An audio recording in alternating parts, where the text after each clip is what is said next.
Hi guys, back with Bassington. Hope you're all well, hope you're all keeping safe.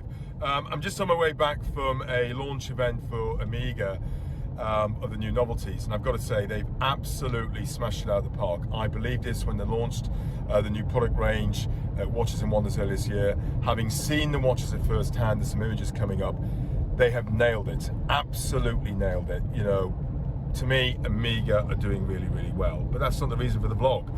The reason for the vlog is, guess what? Yes, Tudor launched a new Pelagos. Hey, I did get it right after all. Well, in a roundabout way. It has been launched this year. I called it twice and it didn't happen. Well, it has happened. 39 millimeters, I think about 11 millimeters in height, no date. It looks absolutely stunning. I haven't got my hands on one yet, but it's a message to the subscribers or followers, you know, happy to review one.